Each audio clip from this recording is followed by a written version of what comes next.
안녕하세요. 율렉입니다. 반갑습니다. 이번 시간에는 지난번에 말씀드렸던 것처럼 웹점 XML에다가 서블릿과 URL 매핑하는 그런 작업을 다른 방법으로 한다고 했는데요. 오늘은 어노테이션을 이용해서 서블릿과 URL 매핑하는 방법을 알아보도록 할게요.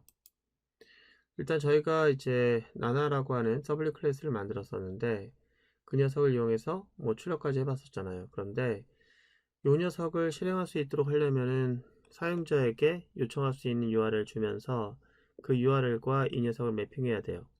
제가 그러기 위해서는 web.xml이라고 하는 외부 파일을 사용해서 설정했었는데 그런 매핑 정보를 그럴 필요가 없습니다. 저희가 어노테이션을 이용하게 되면은 이 매핑 정보를 훨씬 더 쉽게 매핑할 수 있게 돼 있어요. 위에다가 단순하게 어노테이션을 붙여서 헬로라고 하는 걸 사용하면 되겠죠. 이 어노테이션이라고 하는 녀석에 대해서는 여러분들이 이미 알고 있거나 또는 이제 공부해야 될 부분일 수도 있는데요. 간단하게 말하면은 이 클래스라든지 메서드에 붙여지는 그런 주석입니다. 근데 주석이라고 말하면은 우리가 일반적으로 번역 과정 또는 컴파일 과정에서 사라지는 그런 설명문이라고 할 수 있는데 얘는 컴파일러에 의해서 사라지지 않을 수 있는 그런 녀석이에요. 물론 옵션에 따라서 사라지게 할 수도 있지만 일반적으로는 이제 이게 남게 되죠. 컴파일 해도. 그래서 요 객체라고 하는 녀석을 저희가 이제 사용할 때 그 객체에 묻어 있는 주석 정보를 꺼내서 그 녀석을 활용할 수가 있게 돼요. 그래서 이걸 뭐라고 하냐면 메타데이터라고 볼 수도 있는데 어쨌든 우리는 클래스라는 녀석을 나중에 사용할 때 런타임에 그 메서드라든지 클래스에 붙여진 이러한 어노테이션이라는 정보를 이용해서 그 녀석을 실행하는 데 영향을 줄 수가 있습니다. 그렇기 때문에 이 어노테이션을 이용해서 매핑 정보를 실을 수도 있는 거예요. 어쨌든 저희가 어노테이션이라고 한 녀석에 대해서는 여러분들이 따로 공부를 하시거나 아니면 아직 제가 자바 강의에서 어노테이션까지는 안 나왔지만 나중에 올라가면 그때 공부하시고요. 일단 이렇게 해서 우리는 매핑 정보를 남길 수 있다는 게 가장 중요한 겁니다. 그렇게 되면은 더 이상 web.xml 가서 불필요한 설정을 할 필요가 없어요. 일단 서블릿 2.0 때만 해도 저희가 사용할 수 있는 매핑 정보는 web.xml에서 설정하는 방법밖에 없었어요. 자, 그런데 서블릿 3.0 이상이 되면서 이 방법도 가능하고 이 방법도 가능해졌습니다.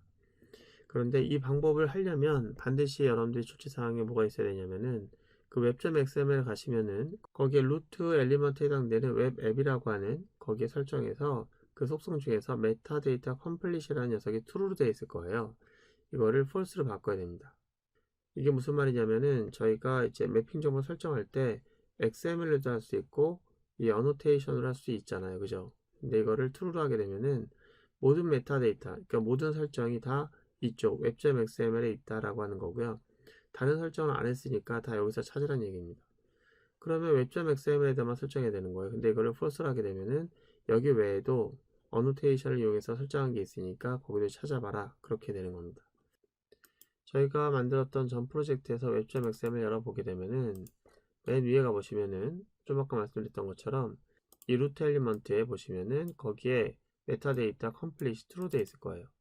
자, 이거를 false로 바꿔야 돼요. 그렇지 않으면은 어노테이션을 설정한 내용을 읽어드리지 않게 됩니다. 자, 그렇게 되면은 이제 설정을 여기에서 할 필요 없는 거예요. 꼭 여기서 할 필요 없기 때문에 제가 이걸 한번 주석질 한번 해볼게요. 자, 이렇게 돼버리면 이제 나나라고 하는 클래스는 매핑 정보가 사라지는 겁니다.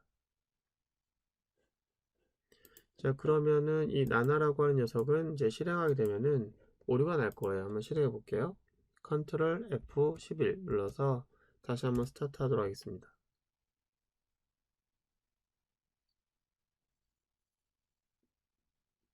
어때요? 상호사 에러가 나죠?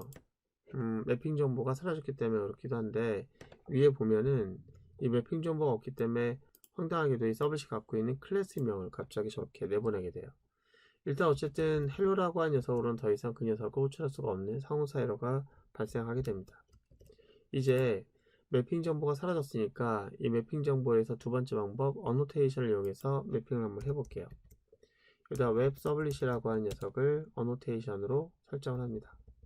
웹 서블릿 그러면서 여기다가 루트의 헬로라고 하는 이름으로 매핑을 할 거예요. 근데 이렇게 하면 전에 했던 이름과 똑같기 때문에 혹시 전에 했던 그 설정이 어떻게 해서든 과거의 그 유령처럼 남아서 실행하는지 모르겠다라고 할 수 있으니까 일부러 이름을 헬로가 아니라 하이로 바꿔볼까요? 자, 이렇게 하고 한번 실행해 볼게요. 자, 컨트롤 F11 눌러서 다시 한번 실행하도록 할게요.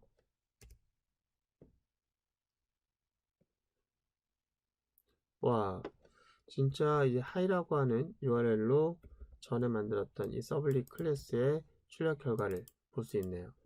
와, 그러면 우리는 웹.xml로도 설정이 가능하고 또 어노테이션을 이용해서 설정이 가능한데 어떤 방법이 좋습니까? 예, 당연히 어노테이션이 좋죠.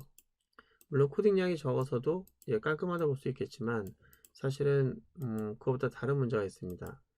우리가 기업형 어플리케이션 만들 때는 여럿이서 만들게 되잖아요. 혼자 만드는 게 아니죠. 그럼 여럿이서 만들 때 각자 부여받은 그런 프로그램이 서로 엉켜 있는 상태였으면 좋겠습니까? 아니면 각자 깔끔하게 분리된 상태에서 업무를 받았으면 좋겠습니까? 예, 엉켜 있는 것은 굉장히 예, 안 좋겠죠. 자, 보세요. 웹.xml이라는 녀석에다가 매핑한다고 하면은 만약에 서블릿을 나눠서 만들 경우에 각 나눠서 만든 사람마다 이 웹.xml을 손대려고 할 거예요. 어떻게 보면 공유 파일이니까. 그쵸? 물론 이 웹.xml도 또 여러 개 쪼개가지고 이제 분배할 수도 있긴 해요. 근데 설정 파일이 또 쪼개지는 것도 또 문제입니다. 자, 그래서 이렇게 하게 되면은, 그렇죠? 이렇게 하게 되면은 각자 분업화된 내용들을 각자 처리할 수 있기 때문에 훨씬 더 깔끔하게 예, 협업을 할 수가 있게 되는 그런 모델이 되죠. 그래서 어쨌든 여러분들이 설정을 하겠다라고 하면 요즘에는 어노테이션을 기본 설정하는 게 많이 있다 그렇게 생각하시고 이제 저도 기본적으로 이런 방식으로 매핑을 하도록 하겠습니다. 자, 오늘 여기까지 할게요. 고생 많으셨고요. 다음 시간에 들어가겠습니다.